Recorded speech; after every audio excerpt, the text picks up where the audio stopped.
You know what pisses me off the most, though? Get really creative and stuff my pockets with Legos. Somehow I got these 9 suitcases on that airplane. I would say the most random thing that I had to do was, and the hotel that night for sure was haunted. I remember when we literally wrote a white paper. Baptism by fire. Thanks, There you Dino. go. I think the real risk is getting fired. Well, Season 1, Episode 1 of All the Hats. First episode ever.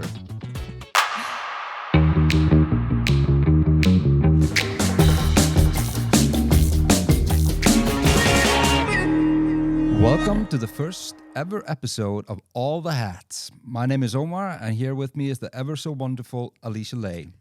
Hi, what's up, everyone? Welcome to our episode. Welcome to our podcast. It's kind of a big deal, this thing for us, right? I know, it is. It's been a long time coming. It's a bit crazy.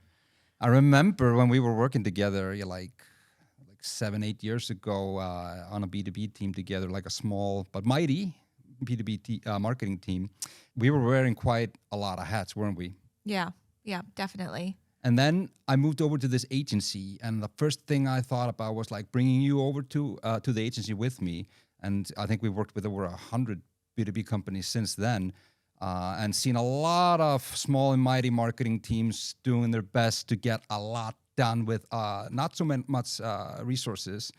But I remember when I brought you into the interview with the agency, and I was like, this is my dream, that we start a podcast together. And here we are. Here we are. And it's called All the Hats because one of the things that we found being in small marketing teams and working with small marketing teams is that, you're literally wearing all the hats. I think I counted at one point when we were in the marketing team together. I think I counted like 17 hats. Okay. It was That's like a lot of hats. It's a lot of hats. It was like PR, copy, messaging, campaigns, SEO, website, and everything else. And you still kind of get blamed for everything. I mean, I was speaking with one of our clients the other day, and she had just the perfect metaphor. She said, I kind of became the dumping ground. Yeah. And I think that's what ends up happening is in marketing, because you are a little bit creative, then, now you have to design the ads.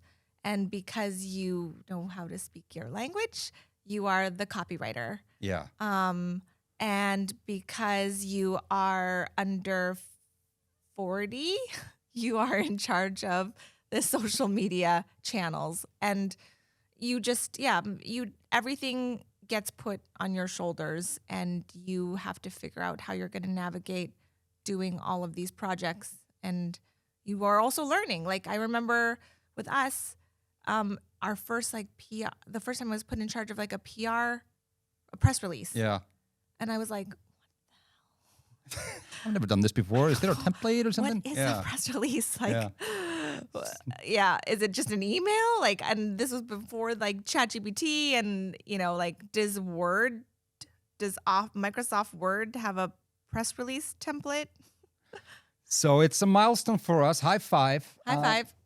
Happy to be here with you on this first episode. We're going to kind of just talk a little bit about what it's like to be on a small but mighty marketing team, try to, conquer the world with not much to work with. Yeah, the trials and tribulations of small marketing teams, Yeah. but also how we can help each other navigate through this jungle. And is it fair? And is it fair to put so much responsibility on one person? Is it possible to have all these skill sets and achieve all these hats in one role? I don't know. That's and what to do if you're, if this is your world right now, if you're sitting somewhere out there in marketing land and you're thinking, is it fair for to ask all of this of me? What should I do? But I don't fair. I don't know. Is life fair? That's a good question.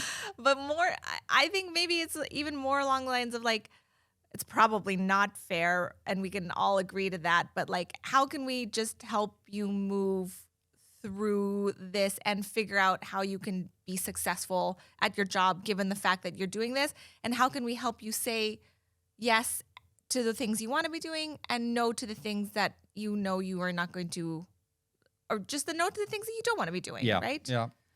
So welcome again to the first episode of All the Hats. My name is Ómar Thor Ómarsson. I have around 15 years of experience in being in marketing in B2B. Today, I'm the CEO and co-founder of a website analytics platform called Optimize. And Alicia? My name's Alicia. I'm over 10 years in marketing and B2B marketing, and now I'm the head of B2B at Digadoo Marketing Agency. And I would love to introduce our producer of the show. I'm going to bring him on stage. This is Dino. Dino. What's up, from everybody? Sweetfish. How's it going? Glad to be here. We'd love to have you here. This is our trusty and handy producer, Dino, from Sweetfish. Yeah, from Sweetfish, the agency that is working on this podcast with us. It's tough to create a podcast, so we asked for some help on it, and Dino is the guy.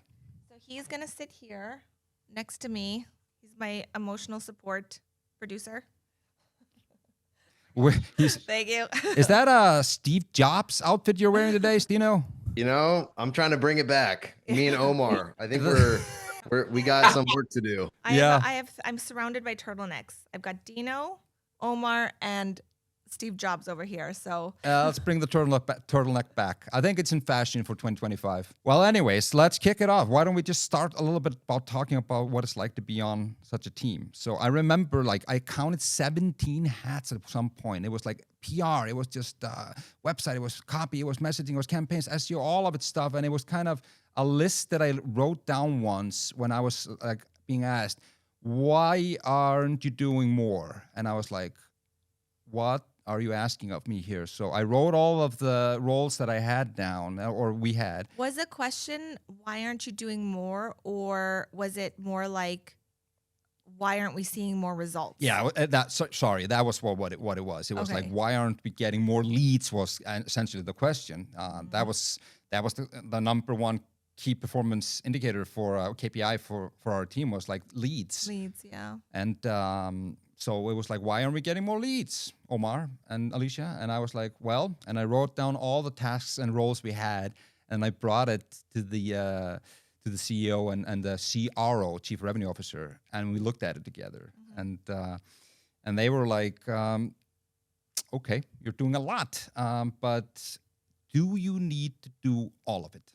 Mm-hmm. And I was like, how dare you ask that question? You know, I mean, it's all very important, but that made me start to think about what I think every marketeer needs to think, or go over in their head at some point. Is like, is this actually contributing to anything? Like, is this, if I stopped doing this, would it make a difference? Exactly. I think it's a really good question and something that we have to ask, and that every marketer has to discuss with their leadership.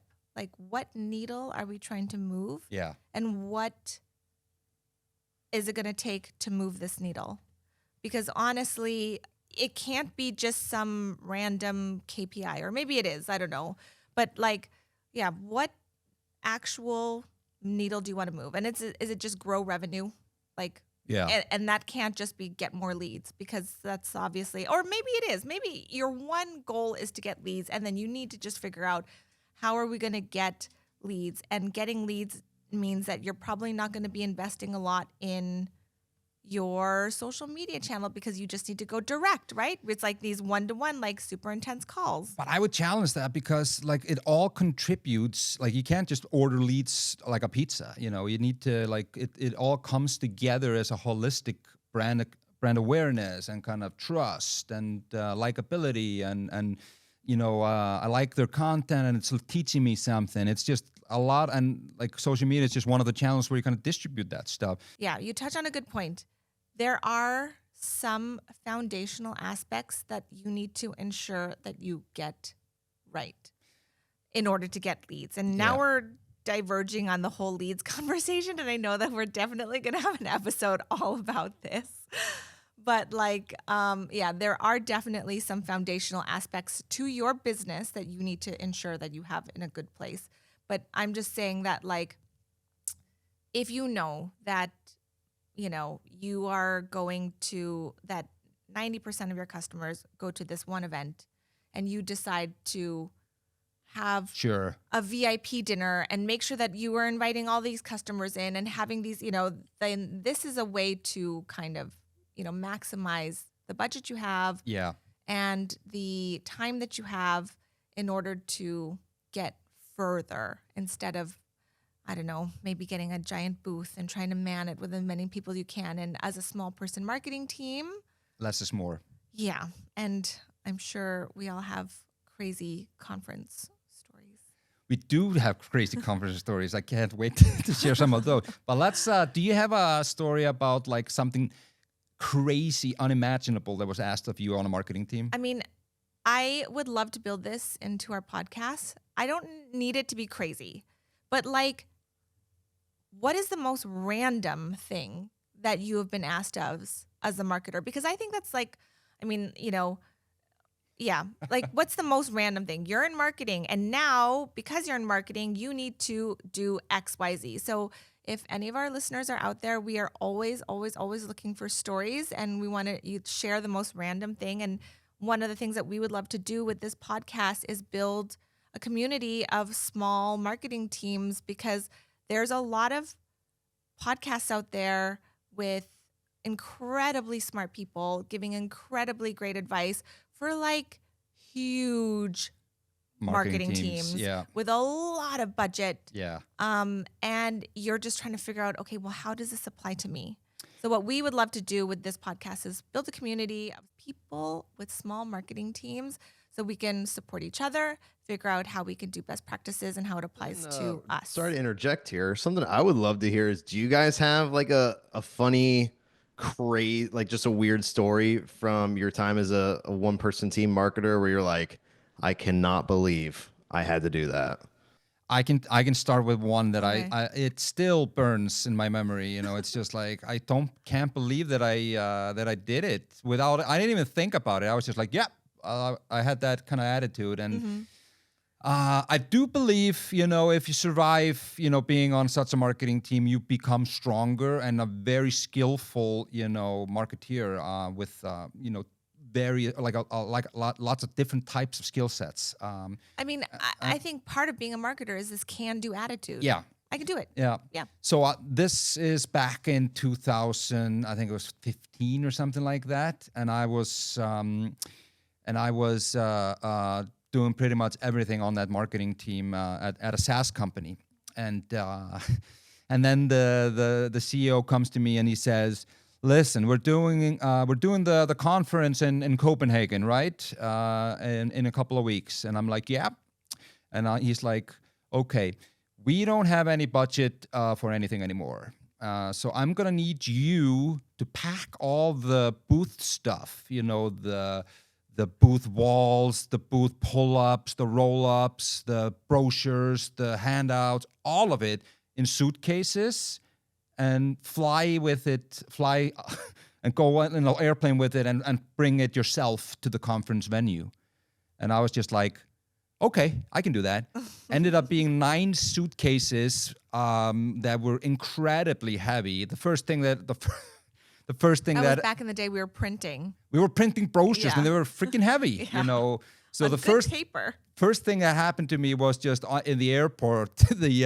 The airline was like, "This is too heavy, and it's way too heavy. You can't bring this on the airplane." Feel the stress already. And I was of course a little bit late for the flight, so I had to get really creative and stuff my pockets with Legos and stuff my pockets with what do you call them, name cards, and gosh. yeah, and somehow I got these 9 suitcases on that airplane, and then I was like, I need to order a bus or something to bring it to the venue when I landed in Copenhagen. But I got it in a big taxi, and then I just carried that stuff on my back into the gosh. conference venue. I set up the booth myself. I constructed the booth, set out all the brochures, all the handouts, all of it.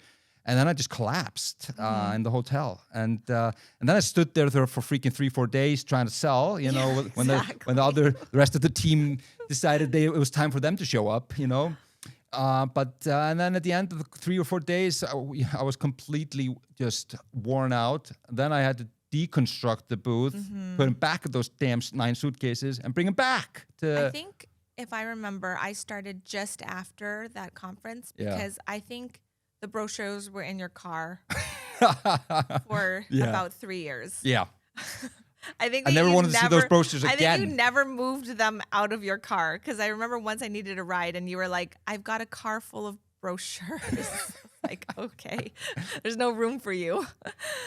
I would say the most random thing that I had to do was back when I was working for a clothing outdoor apparel brand. And for some reason, it fell on my shoulders that I had to travel through basically like the plains of Canada and build shop-in-shop fixtures. So I didn't have to bring them with me because it weighed about 2.5 tons. Yeah. And it was just waiting for me in these shops like for workwear. And it was just me and 2.5 tons of metal fixtures that I assembled by myself. Really? And I did 6 of them in 6 days. I just drove from store to store, from province to province, building these fixtures. And one point I was so tired that I walked like straight into a pole, and I just was thinking, what am I doing with my life? And the hotel that night for sure was haunted. I walked in and there was like a small sofa couch. It was like 2 beds and then one single sofa chair, like one for one person, but like an old one. And it was just facing an old box TV. You know what I mean? Like the old box TVs. Yes. And then this one sofa in the middle of the room was just facing that TV. And I was like, oh my gosh. I'm definitely not afraid of things that I should be afraid of. And for sure afraid of things that I shouldn't be afraid of, like ghosts. And I was like, that was probably one of the worst nights of my life. Walked into a pole and sleeping in a for sure haunted room with like a grandma ghost. So you're double traumatized, I guess. Yeah, for sure. Yeah. But, did you ever read that in your job description when you applied? You're like, oh, by the way, you need to go like door to door with this 2 tons of metal and kind of set it up all over Canada and not think of anything of it, Definitely not. And did it does it make you stronger? I don't know. But like in a way, it's in a sense, you're just like, I can do it. Yeah. And that's the attitude that I think marketers just carry with them. Like, sure, I can do it. You know what pisses me off the most though? It's not that you're like doing 1,000 different jobs like incredibly well, and nobody understands how tough it is to be able to switch between these jobs and do them, efficiently in X amount of time. Mm-hmm. It's not that you still get blamed if the pipeline's low and if there's not enough leads coming in, and your budget is too big. You should actually get less budget. It's not that pisses me off. It's that the rest of the teams in some companies, a lot of companies, especially like engineering or developers and CTOs and guys like those, and guys and girls like those, they are like think you're blowing up balloons all day. Mm-hmm. I mean, that's how it used to be. I think marketing is getting a little bit of more street cred nowadays. But like back in 2015, I remember I think programmers and coders and developers, they were like, what do you do? Yeah, what do you do all day? Yeah, what do you do? It's like doesn't feel tangible. Yeah. And yeah, I mean, marketing could be one of those things where if you've got a solid product, then maybe you if it's an actual thing, like a piece of technology that goes on, I don't know, a boat or something like that. Yeah. And it's second to none. Do you need a lot of marketing, or will the product sell itself? Well, I would argue never, because I mean, maybe I'm biased because I worked in marketing for so long, but I feel like marketing is one of the most important jobs in a company. What is the role of marketing? I mean, to me, the role of marketing, the job of marketing, is to educate the market about what it is. You have what value you have to offer, a problem you solve, get people excited about it so that actually you don't even need to sell to them anymore. They just want to buy. You heat up the market. So the product's never going to sell itself. That's my point of view. You could have the best product in the world and nobody's going to buy it if they don't have good marketing. Yeah, if you don't understand it. And that's part of what marketing is the fact that you are explaining to people what it is. Yeah. It's not just Google ads. No. You know what I mean? And that's, I think, what people end up thinking your job is. Is Google Google ads or Yeah. social media. But it goes together. I mean, we'll probably talk about it a bunch of times. It's like messaging and positioning, but like campaigns are nothing without messaging and positioning, and messaging and positioning and ads is nothing without good brand and design. It all comes together. And I guess at the end of the day, what you need is just a really good strategy. Yes, exactly. We need a good strategy. Like, how are we going about this? Yeah. This episode was brought to you by Optimize. If you're a B2B marketing team juggling 5 tasks at once, you need Optimize to help you optimize your website for leads and revenue. Go to optimize.com to check out how we're simplifying marketing. And now back to the show.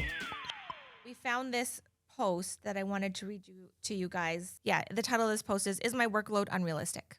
Okay. And it got a ton of upvotes and a lot of comments. So we know that this is what people are feeling out It there. resonates with people. Absolutely, yeah.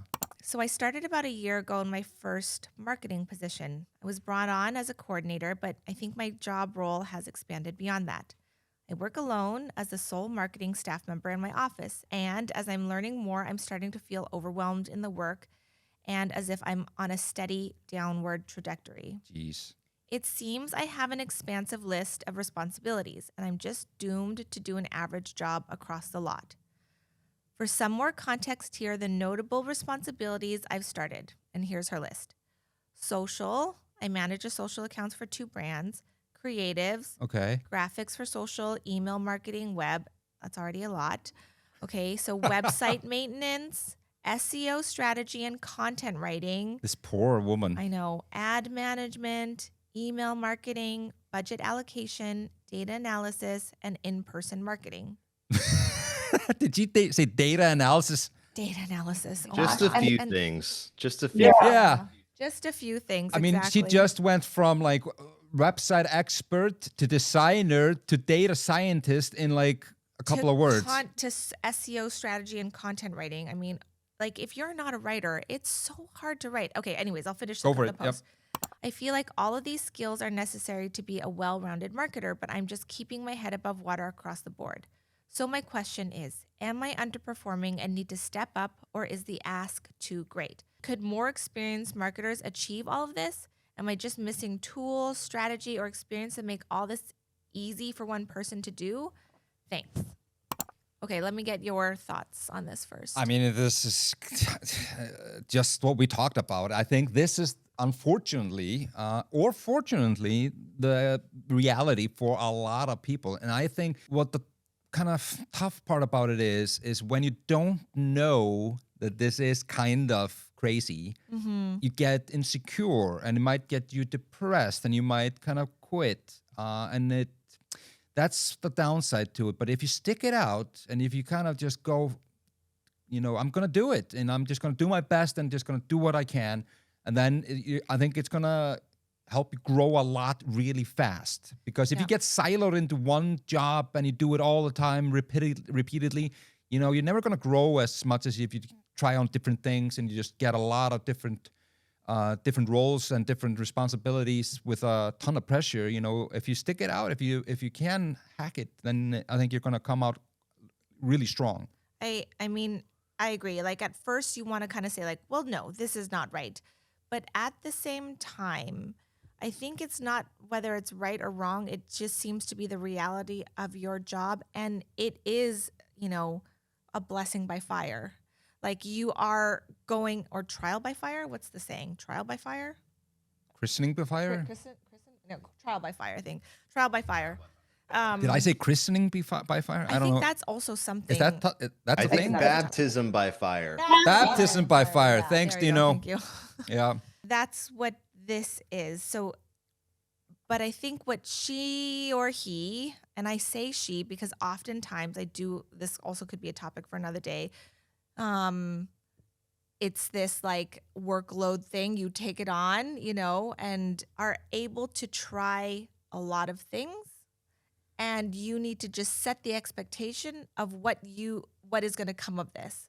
So if you are in charge of SEO and content writing, like, are you going to be, how much dent can you put in? Because essentially, to really have a killer content strategy, you need to be putting out like 10 blogs a week or a month, maybe 10 blogs a month, let's just say. Yeah, and 1 or 2 blogs a week, maybe. Yeah, 1 or 2 blogs a week. And, that's impossible. That's not possible with a full-time copywriter, content writer. Or now with AI a little bit. AI is definitely a tool. Don't yell that at can me help just us. yet. There is a good way to use AI for copy. Absolutely. Yeah. I 100% agree. But like, this is a good way for you to really understand all of the different roles that are involved in marketing and how they can impact your business. Yeah. There's sometimes people talk about the T-shaped marketeer. Have you heard this? No. The T-shaped marketeer is like really, really, really good at one thing, but like pretty good at everything else. So it's like, I'm an SEO marketeer, but I can kind of do all the other ones as well. But Why T-shaped? because it's like the T is what you're really good at, the line, and then the bar is kind of like you're good at it. Like you can touch on everything else. Okay, I think that's why it's called that. But anyways, that's kind of what I think most marketers probably are like really like they thought they were gonna be this type of marketeer, but then they end up doing most of it. But I think if you can stick it out, you can grow on your skill set on a lot of them. Like I didn't know a whole lot about Google Ads when I started. Know a lot now, but I remember at one of my first startup jobs, I was sent to Norway to Google to learn Google Ads. yeah, like you can learn Google Ads in a couple of weeks. Yeah, like learn Google Ads and then come back and then let's do Google Ads. And then I came back. They, it's a startup. We didn't have a whole lot of budget, but they invested in me going over there. And I came back and I was like, there ain't no way I can do Google Ads. I don't get this at all. I'm so sorry. Yeah. You just wasted all that money. But thanks for the trip to Norway.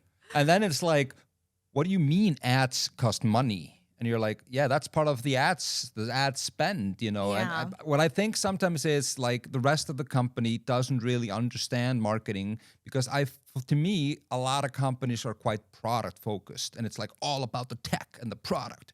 And marketing is kind of just there to, let people know it exists and it's going to sell itself. But that is not how it works, if you ask me. No, I agree. And we'll in our maybe next episode talk about messaging. Who knows? Yeah, who knows? It's possible. What would you say to somebody out there in marketing land right now? They're sitting in their chair, they're looking at their screen, they're like just worried, they're ripping their hair out. They're just like, am I like doing a good job? Am I doing a bad job? Is this reasonable? I have too many freaking hats. What would you tell them? I mean, I understand that you get caught up in your to-do list. And sometimes it feels good to feel busy. You know what I mean? Like you feel like you're doing a lot because your to-do list is like, I don't know, one giant A4 page long or 8.5 by 11 if you're in America. But at the end of the day, we're going back to like what we had discussed before. You need to have a strategy, like what is going to move the needle and how can I make sure that I am putting my effort into that? Oftentimes, I think that it's also really good to be honest with the people that you are working with, whether you're a one-person marketing team and it's your CEO that you're talking to, or if you're a 2 to 3 person marketing team and you have a marketing manager, and they say like, okay, can you be in charge of social media? Or can you be in charge of designing ads? And I've said this to you before, like, I'm not a designer. You know what I mean? Like, I can maybe like throw something together, but at the end of the day, this is not my strong suit. And so like if you are tasked, if this person, like this Reddit ad person says that they are in charge of content writing. Yeah. And you're not a writer, ChatGPT definitely helps these days now. You're not just sitting there with like a blank page and a cursor just blinking at you. Yeah. Oh my gosh. I mean, I remember when we had to write everything from scratch. Do you even remember a world before AI and I ChatGPT? for sure do, because now I'm just, it's like Do you remember a world before Google Maps? Because I don't. And now I'm kind of there with AI. I'm like, I can't believe I even because sometimes don't tell anybody this, but sometimes when people send me emails, I just throw it into ChatGPT and just say, write a response to this email. I don't even. That is hilarious. Okay. But no hyphens. No hyphens. Yeah, and no trailblazers and pioneers. But that's. I haven't gone so far as doing that yet. But I just remember.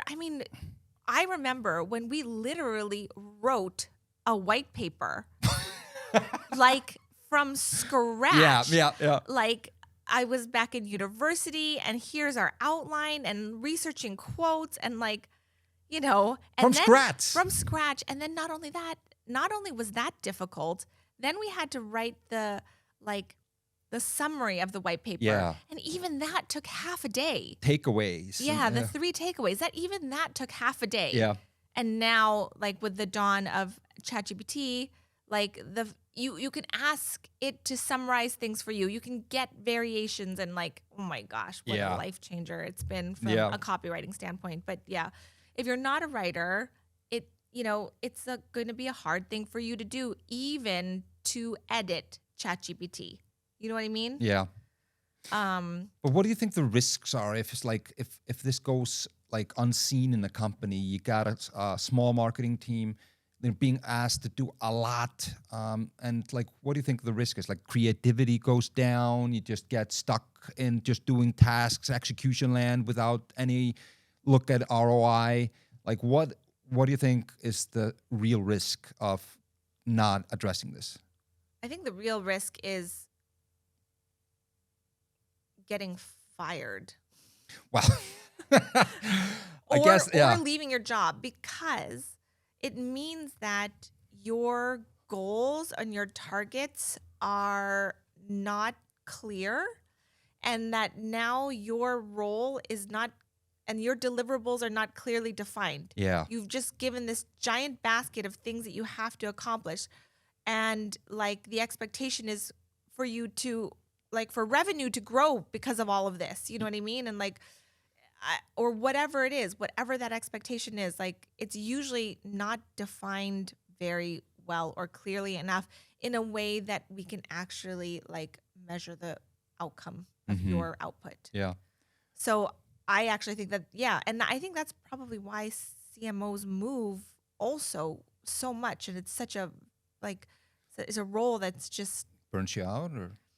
No, it just like, after 5 years, like a CMO comes in and is just like, all right, I've got all these ideas. And then they just like, what is stuck? And then nothing really. And then they just like shift and shift and shift and shift. Yeah. So I think that the conversation, and we were talking about this like with some of our other clients, it needs to really happen from marketing, with your CEO, with your CFO. Yeah. Like, it has to be this joint trifecta of a decision making, and then we can decide how we want to like go for this. Yeah. I think you're right. I think for the company side, what's the risk here is that, you're doing a lot. It seems like everything is like all the wheels are moving, but like the results like are not what you expected, and that happens time and time. And then people burn out as well. So I would say if you can stick it out as a marketeer, it's really helpful if you have somebody, a boss that has been there and understands it and can kind of guide you to have that conversation, to go, listen, I have 17 hats at the moment. I think I should cut it down to 5 and do them really well. and here's the 5 I want to focus on, and here's why, because I think these are going to be delivering the best results, and I'm going to measure it this way, you know. And I think that's if you can cut it down into smaller hats, fewer hats, sorry, and just do a fewer things really well. I think but that's a conversation you need to have with your boss or the CEO or the management, and explain that very, in a very articulate and kind of, careful way. So it's not like, I don't want to do all these things anymore. It's more like, this is why I'm cutting it down, because I don't think this is a good use of my time. And actually, I'm not really good at it either. Maybe you want to hire somebody to do that, but I'm going to focus on this because I think this is going to deliver us the best results. I have a quick question here. Yeah, go for sorry it. to interrupt. If you guys had to generalize this, what is potentially a really safe and harmless thing that someone could say no to this week? That's a good question. It's a good question, Dino. Maybe it's not exactly what you're looking for, but I'm going to answer in twofold. I'm going to say one thing I would encourage people out there to say no to is everybody else's opinion in the company, because that used to be my reality. Everybody from other departments would go, I think the website should be like this, or I think our brand should be like this. And I would be like, oh really? Should I change it? Yeah. And then, but instead, be firm on what you believe, because, that, and stick with it and just say no, or like, thank you for that, feedback. I'll think about it. And don't worry about it. And I want to interject here. And the reason why you believe what you believe is because as a marketer, you are 100% tapped into your customers, and you are understanding that it's their perspective that you're trying to get, not like stroking the ego of the CEO, Yeah. or Exactly. like celebrating a new technical feature that product has just rolled out. Yeah. Like, you are tapped in to the customer. So that's why you need to stand by your point. Yes. So one thing that would happen to me a lot was product would come over to me and say, we just released this minor feature, new feature as part of the product. Let's do a big press release about it. Yeah. And I'd be like, actually, my experience is showing that media isn't really interested in like small product updates. So we need to have a story. And they're like, no, let's just create a press release and send it to them. And that would eat up a chunk of my time to write a press release to appease the product team to, be able to do, because they were asking for it. So when other teams come to you, really evaluate if it's actually worth it to do it, just not go do it because somebody's telling you, like, whether even the CEO, if CEO goes to you and says, I want this, it's tough to say no, but sometimes if you do say no because it's not a good use of your time, it's not going to give you any results, I think they're going to respect you for it. I agree. I also want to be mindful that there's probably a lot of our listeners who have a hard time saying no, or don't feel like they have the authority to stand up to their superiors. Yeah. So, like, if that is you, I see you, I know that it's hard, and you want to like say yes, and you want to show that you're doing a good job, especially if you're new, you know what I mean? And you're new to your career, you're in the first couple of years of marketing. Like, I understand that you're not going to go up there and go toe to toe with the CEO and be like, well, listen, I mean, yeah, it's tough. It's tough, and it's something that you'll just have to not learn how to do, but like as you get more experience and as you move through your job, what you can see that makes an impact, then you can start to show them, listen, like, okay, I understand that you want me to do X, Y, and Z, but I can really see that it's just Z that's making an impact, and here's why. Yeah. And then, and we always want to, like, the thing that I think is the most that has been happening historically with any businesses, you kind of have this like tension between sales, marketing, leadership, and product. But it's all like, if we can all just get everyone in the same room and be like, we're all working towards the same goal here. Every time I get into an argument with my husband, I'm like, I'm not arguing with you. I'm arguing with the problem. We're on the same team. But that only works until sales goes, oh, these leads aren't good enough. And then you're like, they are good enough. You just didn't send that email in time, So that's, I'm just kidding. But I think one thing I do like, though, is I feel like marketing is getting more respect. And I feel like CMOs, like proper CMOs, are being brought into management now, into leadership. And they are actually a C-level role now, and they have their own budget. So I feel like people are and companies are understanding the value of marketing more and more now. But it just still, I feel like the people that are kind of starting out in marketing or are kind of on the ground floor in marketing, they get the heat. And if they do survive, they can actually grow into a really fun role. Yep, I agree. And back to your question, Dino, I would say like something that you could say no to is, it's going to vary for every company out there. But if they're asking you to post on social media, on LinkedIn, and once... Do you want to tell the story of what I asked you to do once? Well, we were on the Chris Walker Dark Social train at this time in our life. So it was like 2 LinkedIn posts. One before noon. One before noon and one after lunch. And it was the bane of my existence during that time period. But I'm sorry I asked you to do that. I'm going to use this opportunity now to apologize, because I was so adamant that it was going to work. I've tracked it religiously. I was like, there's no post after lunch, You would after lunch you're like, is the post coming out today, Alicia? I was like, oh my gosh. So, and it's not saying that dark social doesn't work, but I think by dark social we mean that people kind of lurk a lot.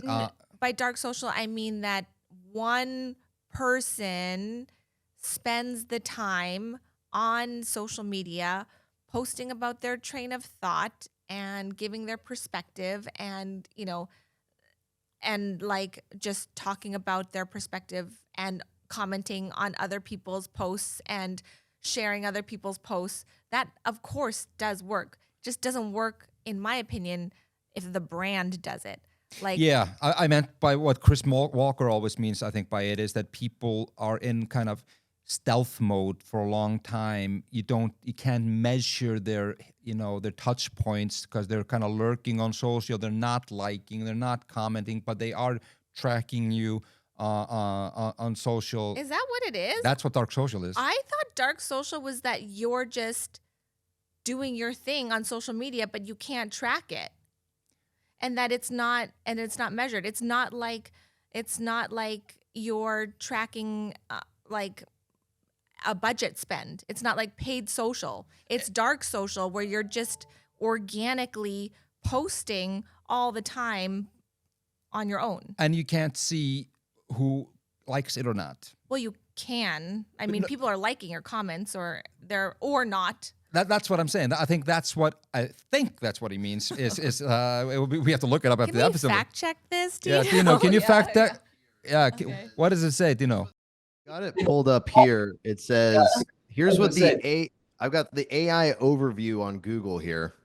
Okay. So take that as a grain of salt, but it says, dark social refers to the content sharing that happens outside of standard social media platforms, making it difficult or impossible to track through traditional analytics. Some examples are sharing a link via private messaging apps like Facebook Messenger, WhatsApp, or Slack, sending a link in an email or text message, public or private Facebook groups, or public recommendations in podcasts or other media. So for instance, if I were to see a LinkedIn post that I love, I copy paste it, I send it to you on Slack. Yeah. Nobody's going to measure that. No. Nobody. Yeah. So that's dark social. But the post did a great job, but we just don't know it yet. Right. Exactly. Yeah. Yeah. And I think it's said that like most B2B buyers, they have at least 20 touch points before they actually surface. Yeah. And I don't know about that, but it's just an interesting that you would lurk a lot before you actually reach out and ask for a call or a demo or a free trial or something. I mean, it makes perfect sense. I lurk a lot. I Yeah. never like or comment anything. And I've actually started to force myself to like things because I don't just like in or general, comment. or Yeah, just in general. I'm quite a disliker. No, like if I come across a piece of content, I'm like it, Alicia. You liked it. You the actually people, the liked company it. will appreciate it. The marketing team on the other Exactly, side yes. will appreciate Because you. you actually liked the post. So just like it for them. Because normally, even if I like it, You don't like I don't it. like it. And if you don't like it because you're so loving, then what do you think all like the Ómars of the world, we don't like, we just lurk. You just lurk. You just lurk. So yes, okay, back to this. How many of your customers, your ICP, are following your brand page on LinkedIn?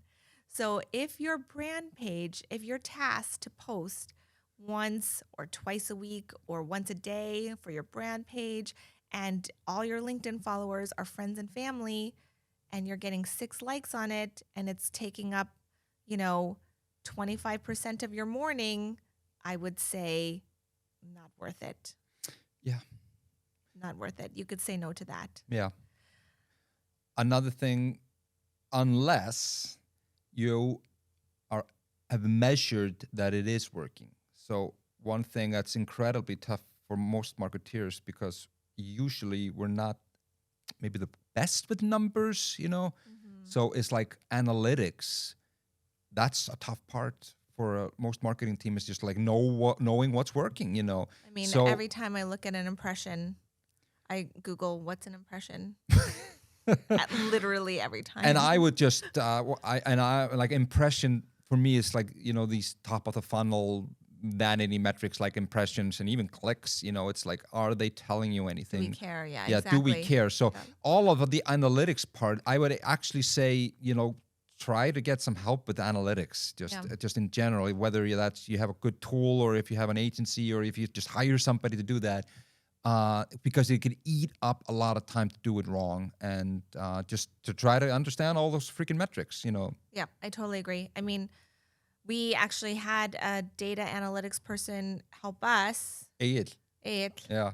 God bless him. God bless him. It wasn't his strong. It was. I mean, he was It's doing. not what he went to school for. No, But and he was doing like data numbers for like the product. So, and we just pulled him out of his job to help us understand the Google Analytics numbers. Yeah. And he built us a great dashboard. I still don't know if we learned from it. I talked to him the other day, and we actually reminisced about those special data science days when we were like he was trying to create Looker Studio from Google Analytics, and nobody understood what the hell was going on in there.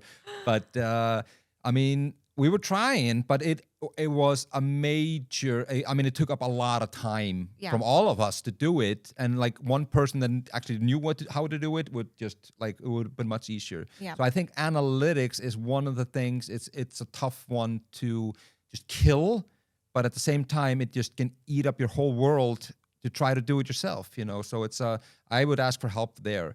So real quick, I think it's probably time for us to wrap this one up. Yeah. Question to end Okay. your audience with is, if there was one thing you want them to take away from today, what's that golden nugget? What would you like them to know?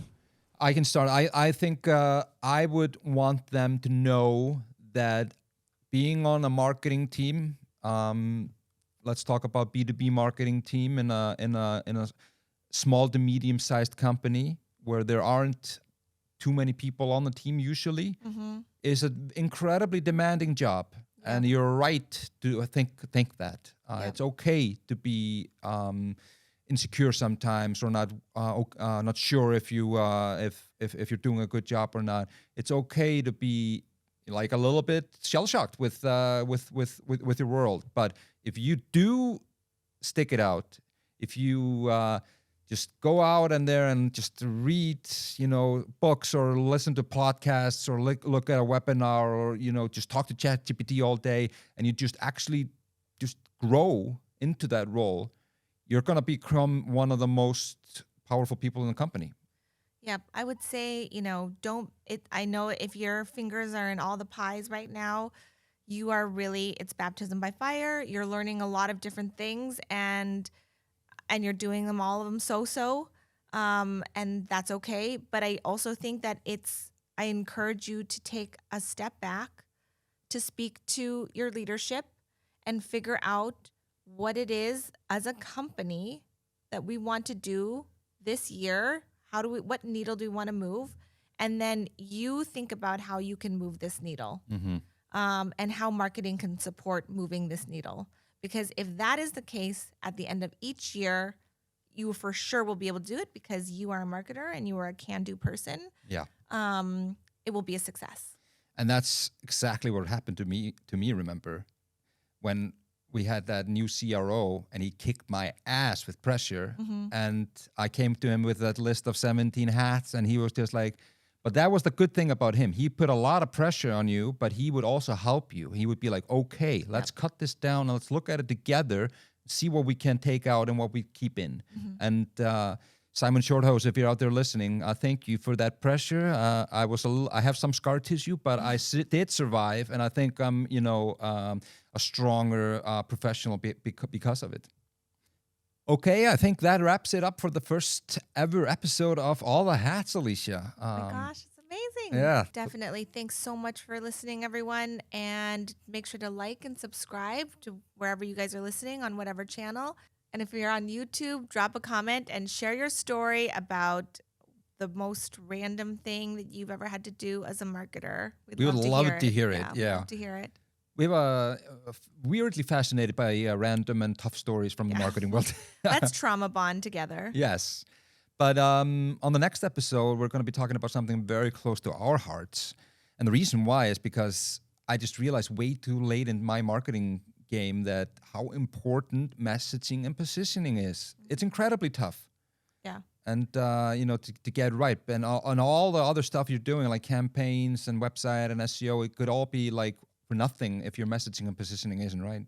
Absolutely. So we're going to be talking about that in the next episode of All the Hats. Thanks again, everybody, and have a great one.